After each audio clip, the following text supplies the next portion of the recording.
To admit people from the waiting room. I appreciate you all hanging out there for a minute while we make sure we're all set up. We'll get started here in just a few minutes within that. And I know Melissa is adding a few things to the chat. So if you want to open up the chat, we'll try to use that as some communication and information throughout this I presentation. can hear my computer, but I can't hear the meeting with my headset in. Maybe. Oh, Okay. We'll give it just another minute or so before we get started. Again, thank you for everybody that's signing on.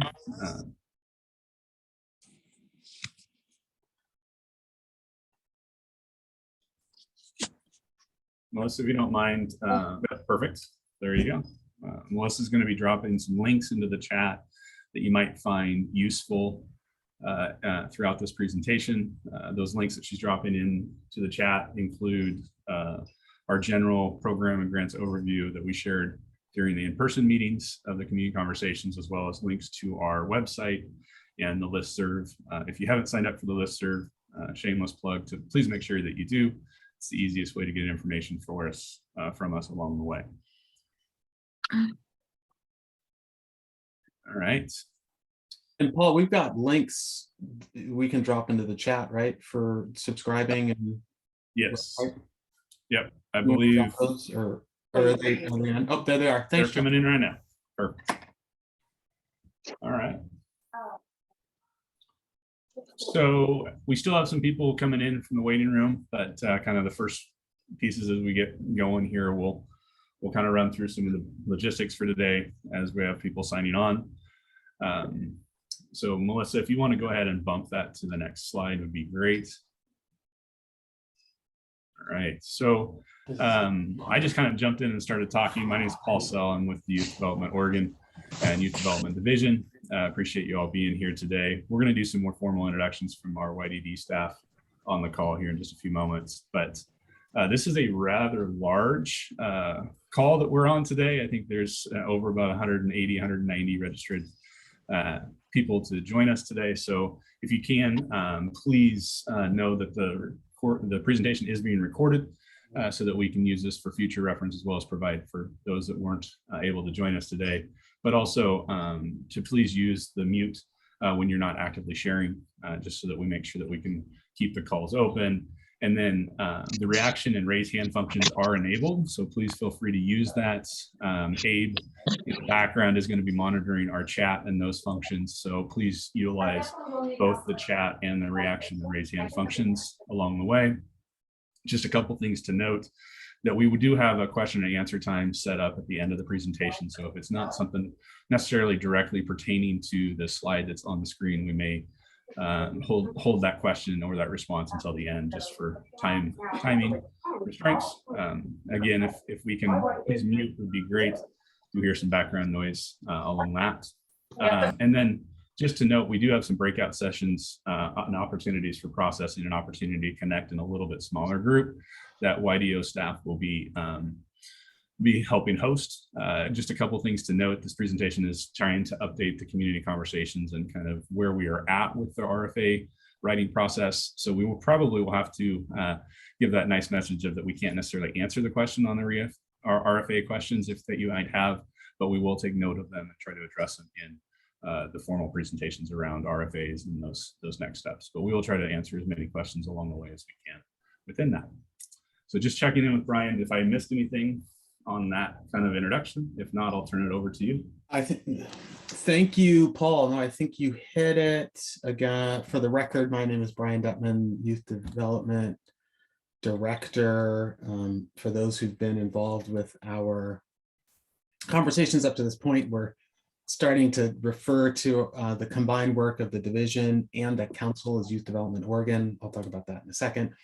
But just excited to have so many people. Looks like we're over 100 participants in the call. To Paul's point, we had 180 or so people registered, so appreciate the time. We'll do our best to kind of keep things moving and provide what we can regarding our kind of highlights and summaries of what we heard through the community conversation. So this should be a good time. And what I think I want to do next is do some quick staff introductions, just so you know who's here in addition to me and Paul.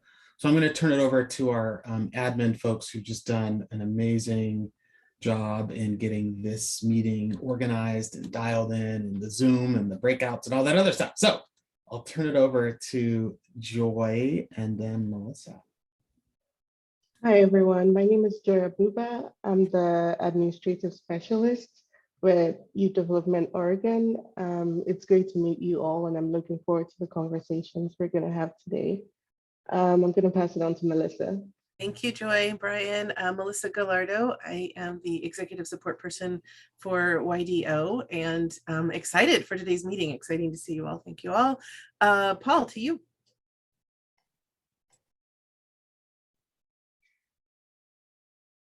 Sorry about that. Had to remember where my mute button was. So yeah, as I said, my name is Paul Sell, and help oversee our re-engagement system and our youth grants processes, and have led this community conversation work over the past year. So excited to have the closure today.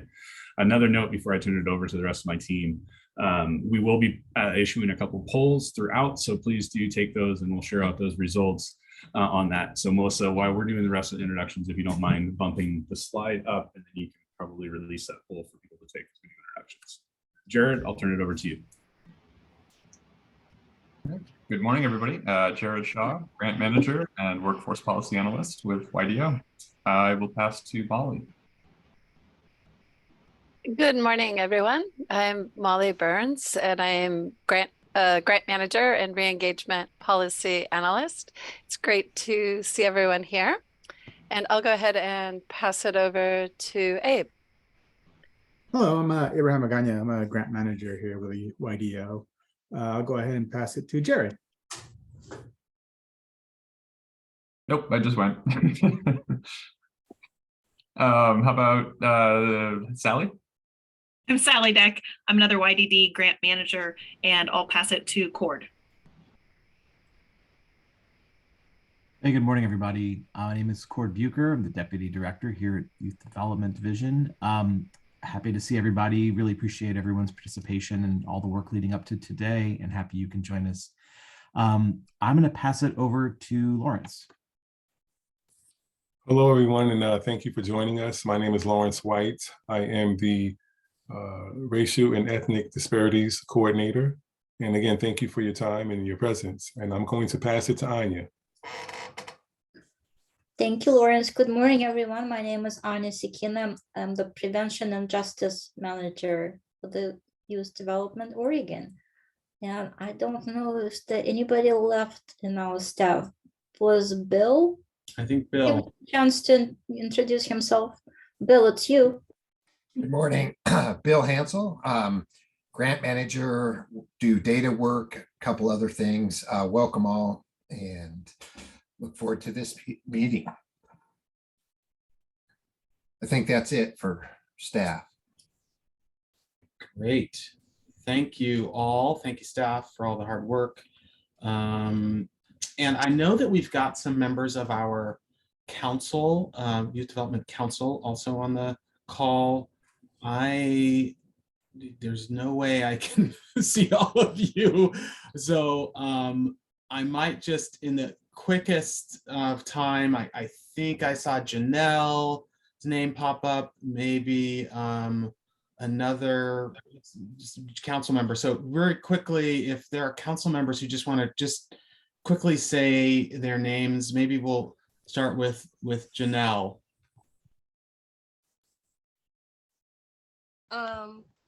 Well, my name is Janelle Theobald, and I am on the Youth Development Council, although I also do a lot of advocacy and volunteer work outside of that, and I didn't attend any of the other meetings before, but I just wanted to be here and see what this is all about.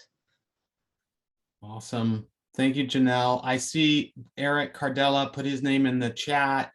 welcome Eric and also Jeff Parker, also Youth Development Council member. So thanks to both of you for being here. Thank you, Janelle, as well.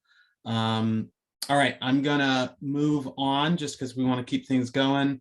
So in the chat, or not in the chat, but as a poll, we've got this piece coming up around what type of organizations are represented here. Again, what are we at in count? 111 of you. So appreciate those who've had a chance to respond to the poll. If you haven't had a chance, please continue to take it. Looks like we've got about an 88% participation rate. Not a surprise to see about 60% of the participants from community-based organizations. Lots of our funds and dollars go to community-based organizations and nonprofits. You're doing incredible work throughout the state. So appreciate your attendance and involvement in our conversations to date, meetings, and frankly, and most importantly, all the work you're doing to serve populations, communities around the state. We've got some county, municipal, and or state government folks, kind of public sector folks at about 11%. No elected officials at this point. We may get some folks who pop in. Faith-based organizations, again, some of our funds support faith-based organizations, so appreciate your attendance. Looks like somebody jumped on from one of Oregon's 9 federally recognized tribes. Really appreciate you being here. And also local workforce development boards. Looks like about 4 people have responded to the poll and are in attendance there. Some of our funds are, and eligible entities for our funds do include mutual or public benefit corporations. Nobody currently attending from that group, but they are eligible for our grant dollars. I imagine schools and kind of school districts are probably, y'all should maybe be counting yourselves in that kind of government agency sector.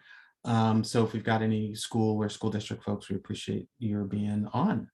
All right, I'm gonna keep moving forward, Paul, right? Unless there's something else for me to do. Melissa, you can go to the next slide.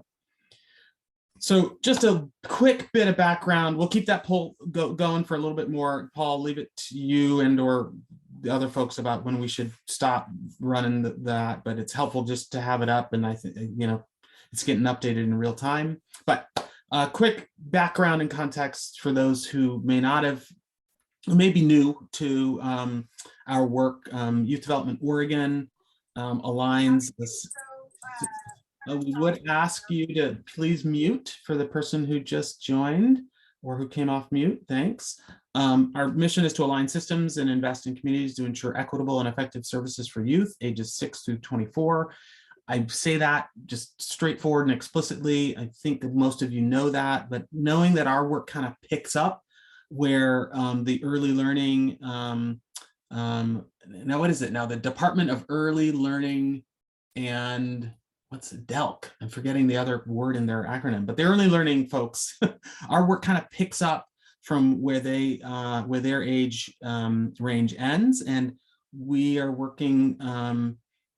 I think, as all of you know, across a range of ages, that kind of elementary, middle, high school, and into early adulthood as well. Our vision is that all Oregon youth have the opportunity to thrive and achieve their potential. I mentioned, perhaps for those who didn't hear at the beginning, that we are representing our work more and more as Youth Development Oregon, which is the combined work of the council and the division.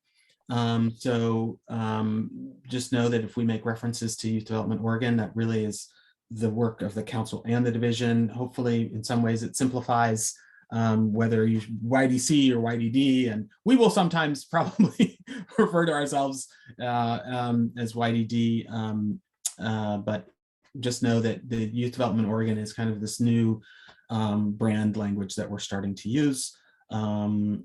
So I will stop there on the introductions. I think we see another poll question that's up. Just fascinating for us to see kind of where folks are and what regions of the state that they're representing. We use the state's Regional Solutions Center map, which I believe, Paul, correct me if I'm wrong, are there 11 or 12 regions? It's 11 regions. There are different regional maps, none necessarily perfect, but just it's a map that we use in our RFA, request for application process. So we've asked kind of where folks are coming from and what regions they're representing, and see a kind of a distribution there from the Valley, the North Valley area, about 22%, Southern Oregon coming in about the same, about 35% for the metro area, kind of that tri-county area. Central Oregon, you're at about 13%, so appreciate your attendance. Eastern Oregon at about 7%. We did, and you'll hear us say this later, several meetings in as many regions as we could get in-person meetings, and in as many regions as we could get to. We couldn't get to every place, but we did our best to either have a conversation or a site visit, or some kind of direct conversation with different organizations that we serve or who were past grantees. So again, appreciate having this geographic representation here, as this poll is meant to indicate. Hey, Brian, as we bump to the next slide, I noticed that we forgot to ask if you wouldn't mind, put your name and your organization in the chat. It's going to kind of blow up chat, so we recognize that. But we also want to note that we do have the direct messaging options available for you in the backside. So if there is somebody on this call that you want to connect with or recognize that you might want to reach out to, please do so. But so we'll let you do that while we bump to the next slide and keep going. So. Thanks, Brian. Thank you, Paul. Good catch. Yeah, as we were introducing ourselves and asking our council to introduce, we knew that there were so many people on here that we couldn't have you all do individual introductions, but appreciate. Here they coming in. There are 119 of you so far. So, and seeing a broad representation, see some state of Oregon folks, see direct service folks. Just seeing folks from around the state, many of whom we've had a chance to meet at our community conversations. So yeah, keep those names coming in. For those who are just joining, scroll back. It's a long list, but scroll back if you want to see who's in attendance. All right, so why we're here, not a surprise, but want to just articulate this explicitly up front. We are here to share the takeaways, kind of our initial takeaways. We just did our last virtual presentation, a couple weeks ago, so maybe 2.5 weeks ago. So we're still processing, but have done our best to summarize what we've what we've heard from you. Just appreciate that we'll be able to share that and this hard work that staff put in to kind of bring this information together, present some of our considerations for the 23-25 youth grants model and our request for application process. I imagine there are folks who are planning on applying or maybe responsible for those applications. So you're hoping for some information around that. We'll share some of our considerations, do our best to answer some questions. Know that we will do info sessions in advance of the RFA being released as we have a little bit more information. We did that in the last biennium. And so just know that there will be other opportunities to kind of really focus in on the request for application process.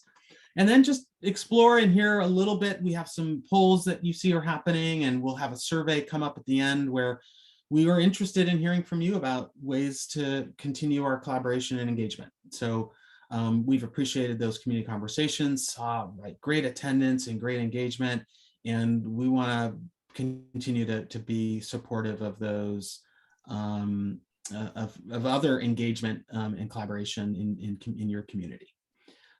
So that's a bit about why we're here. Our agenda, just to kind of let you know how things will flow for the day.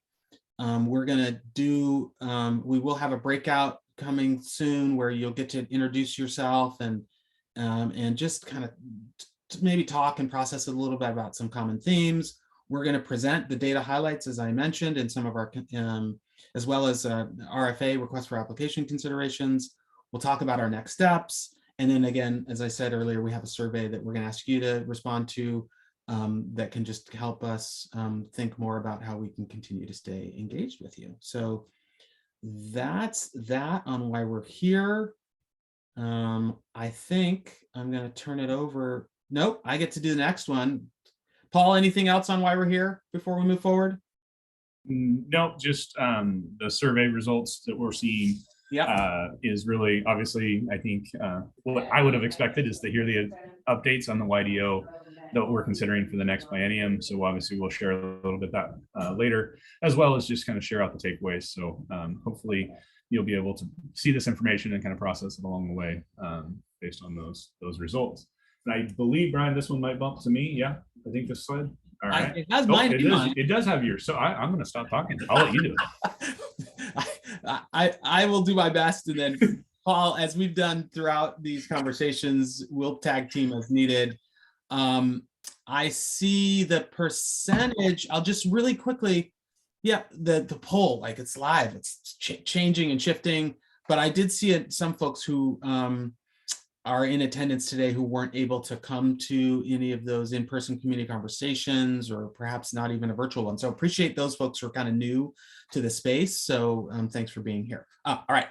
So for the 2022 community engagement, and again, big thanks to all the staff who put in so much effort, Paul and the rest of the team, our admin folks, our council for kind of providing that guidance and suggestions about places and spaces. We're excited to report that in our 10 in-person community conversations, again, those hit 8 of the regional solution regions. We weren't able to hit all regions. We had kind of limited time, but we're able to be in 8 regions in person, and we had more than 260 attendees, just an incredible attendance number. And those were sometimes community conversations are 10 or 12 people, and then 60, 70, and both were valuable, right? When we had a smaller, more intimate group and we're able to have a specific conversation, or a big group where we had to kind of think on the fly and organize the room in new and different ways. We got value out of the conversations regardless of the number of people who attended. So thanks for coming. In advance of the community conversations, again, those community conversations happen more or less this fall. In the spring and summer of 2022, we did in-person outreach meetings and grantee site visits. So our staff, who you got to meet at the beginning, were out and about, kind of laying the groundwork for the fall community conversations, but also just touching base, right? After a couple of years of COVID and there wasn't any real opportunity to be in person. So we did 150 meetings and site visits in the spring and fall. So kudos to the grant managers and other staff for that. We did a statewide virtual conversation, had attendees from 14 counties across the state. And also it looks like about more than 60 attendees for that community, that virtual conversation. So that was great to see. We, as a part of this process, we did a participant survey, and we'll share some the results of that. We had our grantee data survey. We had breakouts and discussions on what we're kind of, you will see us refer to as kind of the ecosystem of our youth development world, touching on the direct service to youth, the program work that happens, the community work, and the bringing together of community, and then of course that system work, as either working across systems or in collaboration with systems.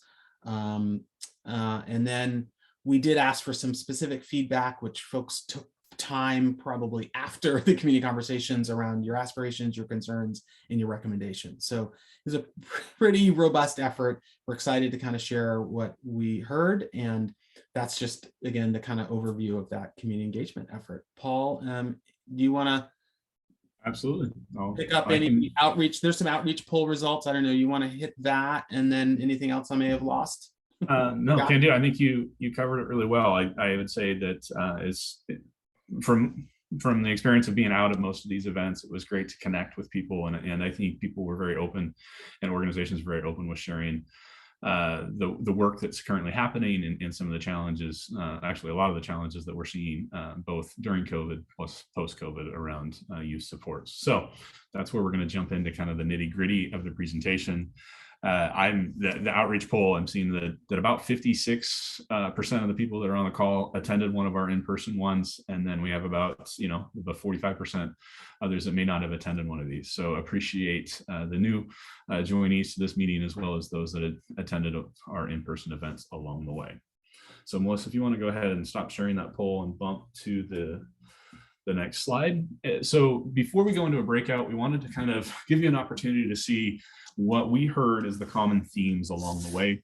As Brian indicated, we tried to do as many different touch points in that feedback as possible through conversation, through surveys, as well as through some direct conversation in the in-person events. And so common themes around our youth and our programming, that ecosystem that Brian's talking about of the four main areas we see our work in as a division: youth voice and participation, as well as the outreach and engagement was huge in conversations, both in the differences that happened post-COVID, but also then really some of the needs that we're seeing along the way, as well as a very common theme of how do we get more youth voice involved in our work as an agency. And so that is something that we're working on and thinking through. Other youth and programming pieces is just an increased need of services to provide for youth, as well as just the changes in landscaping post-COVID. I mean, we all work from home as a division, so obviously that's a big change. And how does that impact the organizations that are serving on that side? So again, just that change in landscape, how to meet youth where they're at. There's a lot of challenges with youth that have disappeared in our system, and how do we find them, and how do we meet them where they're currently at and bring them into the services in the fold, as well as just the grant funding. A lot of conversation around flexibility and how that funding can be used, sustainability for organizations to keep sustainable programs across bienniums, as well as the award size increase. The inflation that we're seeing in terms of all costs for all of our aspects of our lives is a big impact on that. And then also that need and that increase of support for an additional access to mental and addiction services is was a very common theme that came out. But in addition to that, just the behavioral and other health services that youth need after going through what we've gone through the past few years. And then kind of the last big theme that we saw with youth and programs specifically is that need and that desire to connect and collaborate with and among other youth serving organizations, with educational entities as we evolve this re-engagement work. And then also just how do we do that within the region and the statewide, and what our role as an agency would be within that. When we shift, looking at the other conversation themes, shift into the next slide, which is the community and system. So hey, Paul, can I jump in? Go ahead. Please do. Real fast on that. Then Melissa, feel free to, you don't have to really back it up, but I just will say on that youth and programming piece and the support, that bullet around support for and access to mental health, addiction, behavioral, and other health services. My sense is that, and what I feel like we heard from communities is that, yeah, in this post-COVID world, the need, the lack of supports, in whether it's therapists or school counselors or resources to support those folks is big as it's ever been. And yet, I think for many communities, the gaps and the lack of services existed prior to COVID. So COVID exacerbated, I think, some of these needs. But and for those of you out there in serving young people, I feel like that it wasn't because of COVID, but COVID really exacerbated some of these needs. So just wanted to put that in there, that a lot of the stuff was happening pre-COVID. But then COVID just made it a lack of providers. I see this comment from Hillary. We heard that loud and clear, right? It's that they're just provider shortage, hiring, the difficulty getting folks credentialed, and the time that takes. So back to you, Paul. No, and thank you, Brian. I appreciate it. I think that's a really important point to point out, is that the needs have always been there, and it's that really what COVID did to exacerbate some of those needs, and the access that has changed, and the landscape to change along the way. So we bump into that broader context of community and system. We found ourselves in a lot of common themes around an increase of access to the transportation, especially in the rural areas, but also in the metro areas where transportation has changed during this era of time, as well as that training, both for staff as well as for youth, and access to those trainings, and how to navigate this new environment in which we worked on. And then kind of that other big increase of need around non-traditional educational opportunities. We heard a lot of wonderful educational opportunities in systems across the state, but what other non-traditional avenues are we able to offer for youth that have left school for the traditional model of school? Because we recognize that they may not want to go back to that traditional model. Other pieces that we see there is the strengths and differences among just the programs, but then the communities themselves, and how do we help honor that work of that impact that an organization may have on a small community, an organization may have on a big community, and recognizing the strengths and the supports that those are being provided in those areas. Need for an expansion of safe and inclusive spaces for all youth. And you'll notice the piece around all youth. We heard just diverse needs of youth and the highest impacted due to COVID across the state. But really this idea of providing these spaces and inclusive spaces that honor the differences among our youth is really important and critical in the services that we provide. And then kind of more of that economic side of things, which impacts on hiring and retaining staff. And that's from ranges of when we launch our intent to award, how that affects your hiring, the access to staff, but then also like housing in the communities. So you hire a staff and they move into the area and they can't find a home. You know, those challenges are very common themes across the state. Again, pretty individualized in terms of the actual impact in a community, but they are this broad theme of how do you hire and retain staff?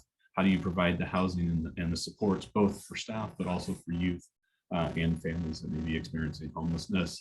And then the positive piece that came out, I don't think Brian and I walked away from any of these conversations without just smiling. Just hearing the strength of the current programming and the options that are being provided for youth, and really where the providers are meeting the needs of youth in the area. Yes, there's always challenges, and yes, there's always needs to increase it, but that positive tone around what organizations are doing was really impactful in terms of hearing, and we really want our services as an agency to help provide that and continue to provide that in your communities with that. So we wanted to just share out some of the common themes we heard and give groups the time to process. So this next slide, we're going to go ahead and in just a moment break into some breakout rooms with some youth development staff hosts. And we're using the words hosts specifically as just to really help guide the conversation. We want you an opportunity to connect with it. We, again, have quite a few people on the call right now. We look like we're about over 120 people on the call, but we wanted to break into some smaller groups. If we have time at the end, we'll break into a second group that you'll be with the same host.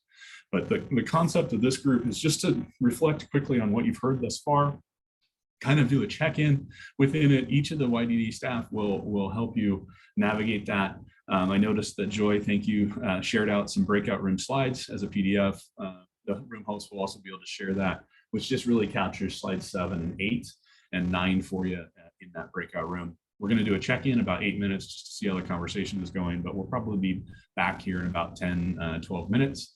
And just as kind of recognizing the size of the breakout rooms, just do try to honor the space with everybody and give everybody an opportunity to share out on that work. And checking in with YDD staff.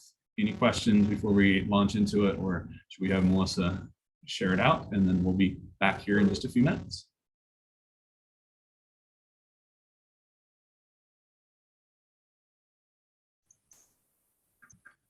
I guess we're back. Sorry, Bo. So you saw the 5-second warning. Katie, it looks like you didn't have a chance. If you all want to, if folks didn't get a chance to share something, don't hesitate to kind of drop in the chat. Paul, I'll kick it back to you. And thank you. And I see there's lots of conversation happening in the chat, so appreciate the addition of that. Again, we're monitoring it. If there's some questions that came out within that piece. Just very quickly to the room host, was there any real big aha that you wanted to quickly share out or add to the conversation? I know that mine was really rich, so I appreciate that, but it seemed like the themes were pretty consistent. And YDD host, you're going to have to jump off of mute because I cannot see now that you are all over the screen, so I can't see anybody at this point. So, all right. So, Melissa, I'll go ahead and have you bump us to the next screen, and I need to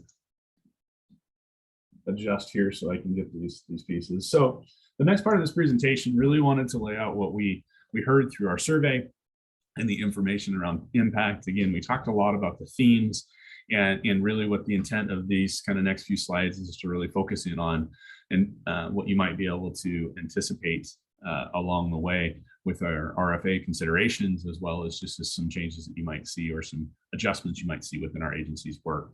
So one of the things that, again, kind of came out in the themes, but most common challenges that everybody shared with us, and also want to recognize that we limited the choices in these surveys and these in-persons to, you can only choose one, because we wanted to really see where these trends started to lie statewide to help guide us along the way. So you can see that a lot of it was the lack of accessible services to address trauma, as well as those positive role models. We had a conversation in my breakout around how do we train those role models as well. So looking at that is some big challenges in the area. Also, just in this space, want to also recognize that there are some communities that had some highly ranked items that didn't come out at the state level, but were consistently high in specific areas. And so knowing that these are challenges that some are wrestling with. So lack of culturally specific services, for instance, was a highly ranked, meaning a majority of those that took the survey in that in person had said that the lack of cultural specific services in the area was highly impacting their work. And then you can also notice that there's an asterisk there. So the youth access to flexible and non-traditional pathways came up consistently in community-based conversations, but when we ranked it statewide, may not have been along the way on that side. So you can kind of see where we're moving forward with that work. Just a note on this, and in terms of transparency, on our website, Abraham has loaded the actual full survey results of all the information we gathered statewide. There's a PDF version for that. I believe it may also be shared in chat here shortly. If not, again, you can access that on our website along the way. So this next slide demonstrates the biggest challenges as a provider that people were seeing, and again, ranking throughout the state, not belaboring it, but those challenges around hiring and stable funding were highly consistent. And I would also say interrelated, because we recognize that if you don't have stable funding, it's hard to keep employees on that side too. That the temporary funding or the grant funding is always a challenge. And then that increased need in services, which is impacting budget as well. So some big challenges there. Again, there's also some areas in Oregon that are recognizing that there's cultural and community norms that are highly impacting the work within that side. Then also just accessing funding opportunities for it. External challenges. So that affordable housing keeps coming up, right? That's a challenge statewide. I will say, having been in these conversations, it's different sometimes in different communities, whether it's the cost, whether it's access, whether it's just there isn't anything there to do it, or there's wait lists. Sometimes it's lower, more accessible housing costs as well on that side. And then you can see where there's a big drop off there in terms of that. I also, just to point out in these percentages, there's over 230 people that took these surveys. And so you're looking at right around 20%, or 10% is about 20 of the participants that ranked it in that, so that you can see that there's some definite notes there to add. And then lastly, the feedback on the YDD grant process. This one was one of those pieces where I didn't know what to anticipate. And I think there's some pretty clear messaging here in this, with a large percentage of it focused on funding cycles, extending or increasing grant awards, as well as that regional access. So sticking with that regional access, which is part of our application process, into areas that are not as historically funded within that work. I think it's important to note when we see this, there's challenges that are, as an agency, we have to wrestle with, because the reality of extending funding cycles and increasing grant awards is going to also reduce the number of grant awards that we can offer each biennium or over biennium. And so we are wrestling with that, both as an agency as well as our council, is what does that look like and how do we help best support that and honor that, because there's a lot of great services statewide on that. So again, all these results are published and are posted on our website in PDF form, so you can see where all of those rankings came about. We can address questions as we come through, but we don't want to belabor the point of a survey. We want to move really towards what are we seeing as kind of considerations of next steps for us. And so I'm going to turn it back to Brian to talk a little bit about the highlights around our ecosystem. Thank you, Paul. And again, for the record, Brian Duttman, Youth Development Director. I just wanted to say to folks, and I saw that Katie, who I think was in I think Katie, you were, I think, maybe in one of my breakouts, that Cord, it looks like, has responded to sort of a point you made around having funds and dollars that will focus in on like systems change and policy work, perhaps. So not just direct services. So our grants, the solution grants, the solution grant within our youth, our community investment and youth grants is a grant to consider around that system change work. So appreciate that point. And I saw that, I think Michael, you kind of seconded that thought. So just keep that in mind. We'll looking at our initiatives, we might tweak some of the names, but that systems change like work is again something that can be funded through the Youth Development Oregon. So appreciate that. On to this point around our ecosystem, and just as a point of reference, as we went and did our community conversations throughout the state, we talked about the youth development, I'll say ecosystem, I don't know if it's the best word, but around impacting youth, and that there's also programmatic, right, impact and perspective, that there's community in which this work exists, and of course there's those systems. And again, back to the point that system change, system improvement, system reimagining is critical to the work in the youth development ecosystem. So what we heard in our community conversations, back to a point Paul made earlier, is that youth voice needs to be a part of funding and service design, right? And we are, as a goal within the our council, our governing body, is to increase the number of youth who are engaged with our council. We have, because we also administer federal dollars, we need to have at least 20% of our council kind of representing young people. We hope to get that to at least 50% and then beyond. So excited that we've got folks who, like Janelle, who's on the call today, other folks who have lived experience with youth serving systems, juvenile justice, human services, foster care, et cetera, right, involved with our council. So that's critical. Support ways to increase youth engagement and participation. So being clear about how do you have meetings at times that youth can be engaged? How do you have stipends and financial support so young people aren't having to make the choice around being maybe involved with an advisory group or a council when they also need to earn dollars for their family or for themselves or for their future. So we're hearing that loud and clear, keeping that focus on youth needs and supports too, not drifting too far afield. On the programming front, we need to increase, Paul just said it, right? How do we increase awards and award length to support that greater stability and sustainability? I heard that in my breakout room around the need to have sustained funding so that programs that are just kind of building and aligning, that they can have sustained support. We're hearing that loud and clear. And then there's the other side of that, which is with our current funding, that may mean making fewer awards. the application processes, timelines, grant requirements, have financial staffing and youth impacts, right? When smaller organizations or startup organizations are needing to put time into applications versus the direct service, we understand and we want to balance ways to not overburden organizations with lots of process. Support the flexibility and adjustments.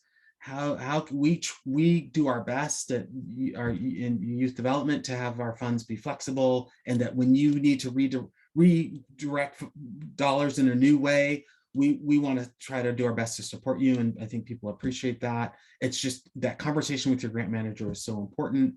The access to mental health and having counselors, therapists, folks who there's just such a shortage, and we hear you loud and clear around the shortage, the challenges with the shortage around that. I think that's being heard at the higher levels, right? Legislature, agencies are talking a lot about how can we get how do we think about credentialing? How do we think about different levels and layers so that there are those mental health supports, because the shortage is so dramatic right now. At the community level, continuing the connection, collaboration.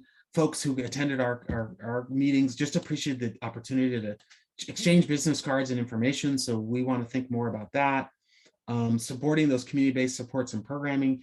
We heard a lot of these general themes across the state, but also heard that there are particular communities and particular needs, and there's different structures within communities that we should be sensitive to and want to find ways.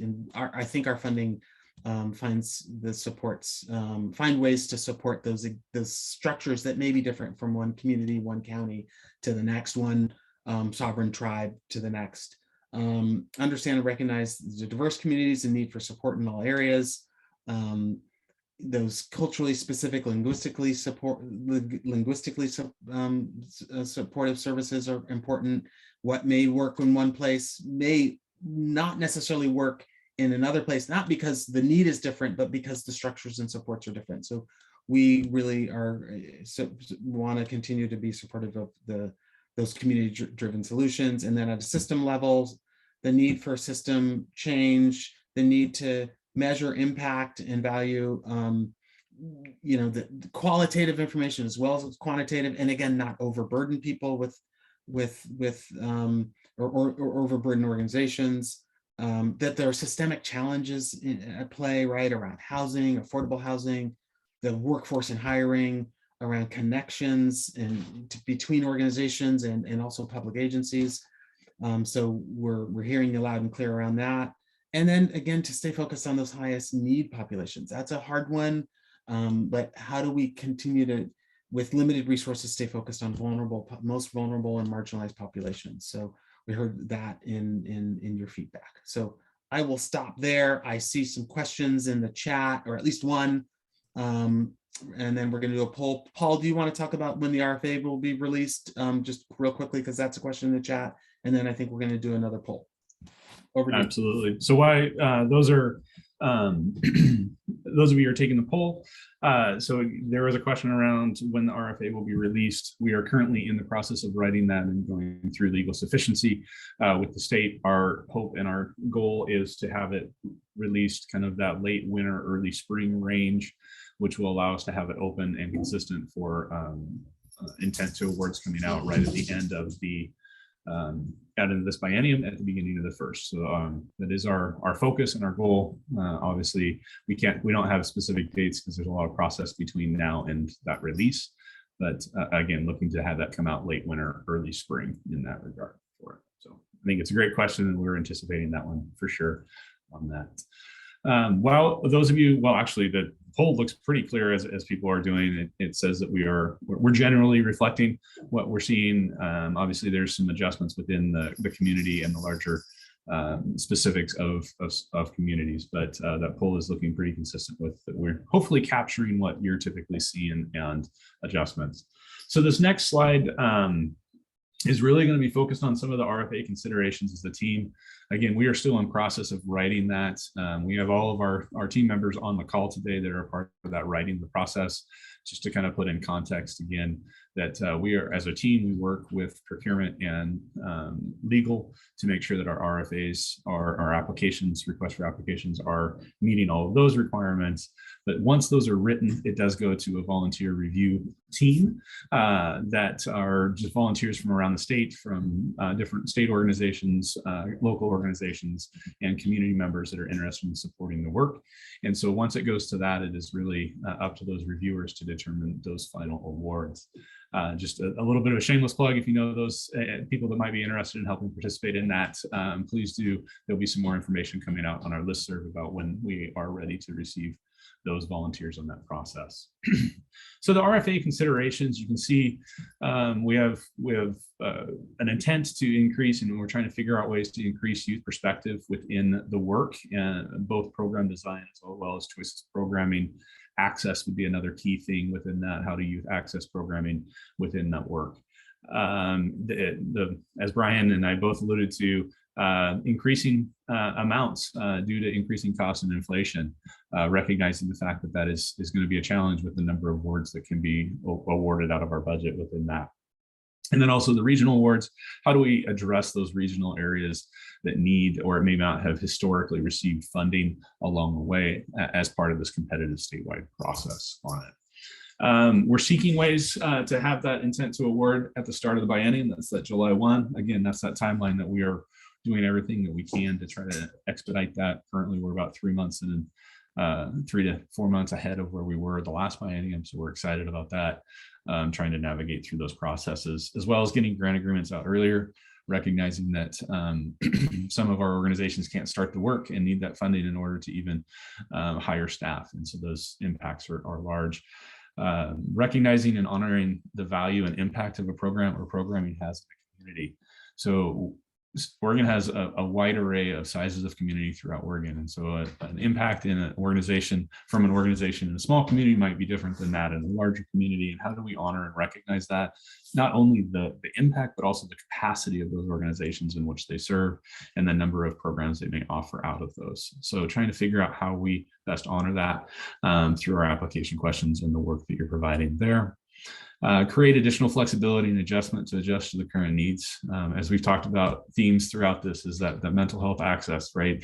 I saw in the chat, someone had said that there's a 6-month waiting list. How do we allow flexibility in our funding to meet that need and still meet the reporting requirements of that access? So again, seeking ways to do that. We are exploring ways of extending funding cycles and renewal across bienniums. So stay tuned on that. That is some work that we're doing behind the scenes to try to figure that side out. We're also exploring a simplified applications and reporting processes, what we need to do and what we are helping to help guide you along the way in that work. So we're having that big question among the writers, as well as dedicated sovereign nation funding. So we obviously have 9 federally recognized tribes in the state. It's part of our mission and our goal as an agency to support that work and the tribal youth there. So knowing that that is a major focus of our work, is there ways that we can dedicate specific funding to that outside of the competitive process? And then support and honor just that community-based collaboration opportunities. I think that was one of the big takeaways, I think, for Brian and I as we came through these community conversations, of how important that collaboration and that conversation, as well as the role that YDO can have in that work. And so we want to support and honor that, but not only our involvement, but also just in the systems that you all work in within your communities. Expand services and access. How do we honor that and support that as you see those ever-changing needs of youth? And then also honoring and supporting those differences between communities across Oregon. While some of our themes are common, the root of those themes may look different in the communities and the needs and the supports and the access within that. So how do we honor that and support that while looking at a global statewide model within that work? So those are the big RFA considerations. Again, the details of the RFA, as Brian alluded to, we will be doing RFA information sessions. Just a little bit of correction; those happen after the release of the RFA, so that we can keep it as that competitive process equal to everybody. But we will be meeting with grantees and any of you as along the way prior to that release, just talking about programming and how we best support you in your communities with that. So moving to the next slide, wanted to highlight before we do a last little quick breakout for processing. It's going to be a quick one. I'm sorry, it's going to have to be a quick one so we meet our time needs. But the next steps, obviously the 2325 request for application process. You hear it referred to from us as the RFA. That is coming out. Again, the plan is late winter, early spring, that is released for application for all agencies. And that would be all 3 RFAs. Future Ready Community Investment and Re-engagement Opportunity Grants. They may not come out at the same date, but they're all looking at the similar time range and processes within that. Continuing finding ways to support youth advocacy and voice. So we're trying to find ways to include it both in our council, but also in our application, and always seeking that advice within, if there's opportunities for us to participate in the community or if there's within your program around that work.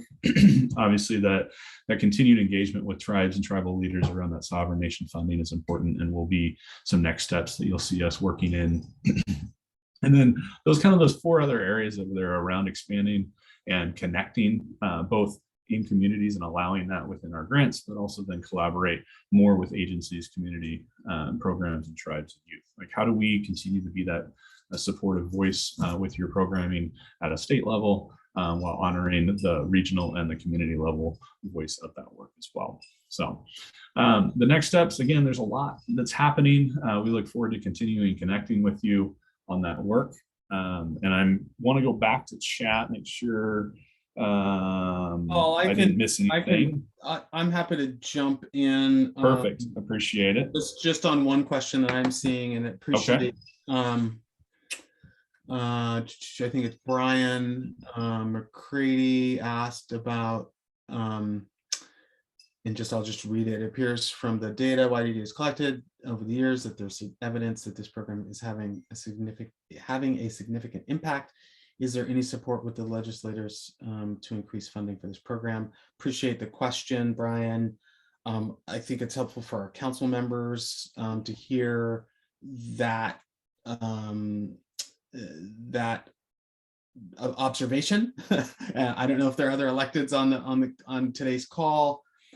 We can't, as staff, advocate, but just educate about that impact. And we've heard, I think, consistently, Brian, as you're saying, that there's just, while there's a significant challenge and there are gaps and barriers, there's just real impact that folks are having on the ground. So it may be that, connecting at a local level with your local either county or state representatives, commissioners, et cetera, would encourage you in that direction. Our council is, again, an important advocacy body for the work we're doing. We'll go and do our budget is actually within the Oregon Department of Education budget. Just as a FYI, so though I'm appointed by the governor, our budget does sit within the Oregon Department of Education budget. So I just encourage you to have those conversations to the extent that you are willing and interested, and then we'll also do what we can to educate our council and legislators as we have other meetings about the impact. And I see Katie chimed in with their support. There's legislation that I think Washington County may be working on, so I would encourage you all to connect there. And then I see a question from Rachel about zones and regions. And so we are going to look at doing kind of, I think, high scores within regions that would be awarded. Paul, you can speak to that. And how many, there's a question here about how many different funding streams can be open to an application. Paul, do you want to answer the kind of— Absolutely. Yeah. I was just seeing that question, so thanks, Brian. So we don't anticipate huge changes in our regional design and awarding process with the RFA. For those of you who took part in the last time, we used the regional solutions map. Again, as Brian said, there's no perfect regional divide in the state of Oregon, but it does provide 11 regions throughout the state. And so we do a two-step awarding process where regional awards are based, and then it's a statewide ranking process after that. More details will be outlined because we are still wrestling with what some of the specific details look like within that RFA process. In terms of can CBOs apply for multiple grants and applications, that will be all outlined in the RFA. Within that, again, we don't anticipate huge changes in that work, but definitely can't really address that right now until after that RFA is launched. Looking at a couple other questions here. So we do want to give just some processing time that we're going to bump everybody back to the breakout rooms for about 5 minutes and then pull back up here for a quick wrap up and survey release. So please don't lose us. Please don't jump off because we want to get your feedback on this information and insight through that survey. But we're going to jump in, and it's kind of the same process that we're formatting right now, just in smaller groups. You can ask questions of the YDD hosts of that work. And I need to read more detail. It looks like I have a pretty big question that I will address when we come back from those breakout rooms at 11:55. All right, I'm laughing because I was the one that got cut off on the pullback, so that's always fun. So I apologize to my breakout room when I got into that. I'm looking, Brian, you're not on my screen. Are you back on here someplace? I'm back. Yep. All right, perfect. Oh, there you are. Now you're at the top because you spoke. Good. It's before I turn it back over to Brian, I just want to really appreciate the insightfulness and the comments that you all are sharing around this work, and appreciate the feedback. I think it is critical to our work. I got asked the question, is do we feel like these community conversations are helping influence the RFA process at work? And I can undoubtedly say yes. I think the feedback that everybody's provided along this journey, which we realized at a staff meeting yesterday, that it's been a year in coming to this conclusion. And I think that the feedback that everybody's provided, the conversation and the insight to the communities has really helped drive some of the work around the RFA. So just want to recognize and appreciate that. And then I'll turn it back to you, Ryan, to close us out. All right. Appreciate that, Paul. Yeah, I know it's been kind of fast and furious. We've got this survey, additional reflections and a QR code up on the screen. So if you want to put your cell phone up to it and try to grab it, we're happy to kind of take your additional insights through that survey. So don't hesitate to do that. As we kind of close out, we're interested in just stuff that jumped out to you. We've got a set of questions. Again, take a little time to get that completed. I'm going to leave this up for just another 5 or 10 seconds, just so that, again, use your phone, take a picture, or your phone will navigate to the QR code, and then you click it and you should be able to jump to the survey. I don't know if Melissa, Joy, maybe is there a way to drop into the chat? Yep, there it is. I think you put a link to the survey there, so it's in the chat in case you don't have your phone and can't navigate easily to the QR code. So don't hesitate to do that. Next slide. Hey, Brian, just to jump in.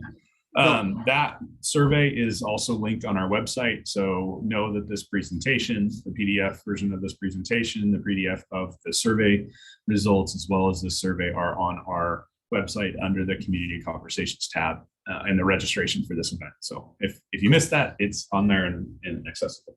Awesome. Thanks, Paul. And thanks to staff, probably Abe and others, Melissa, Joy, et cetera, getting stuff onto our website just so that you all can kind of navigate there and get there. I know we're at the top of the hour. We appreciate your time. We encourage you to continue to visit our website so that you can get up-to-date information about the request for applications and other access to some of this, the PowerPoint today, the surveys, et cetera. If you haven't done so already, make sure to sign up for our email list. Listserv, so you can get announcements directly to your email, complete the survey. As I said, we appreciate your time.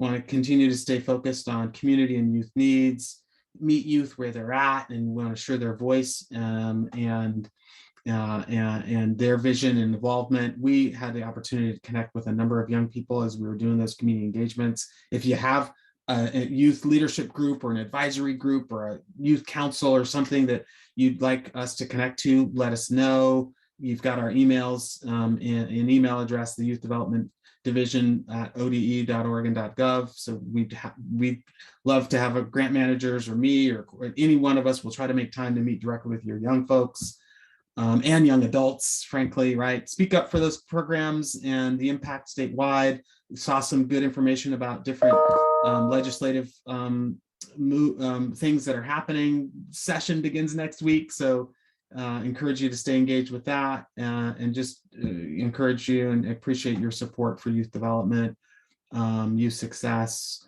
and alongside the communities that you serve. So thanks, everybody. Thanks to our council members for showing up. Janelle, I see you making a comment. If you want to jump to the next slide. And just again, big thanks. We're only over by a couple minutes. So we will end it here and deep appreciation to everybody.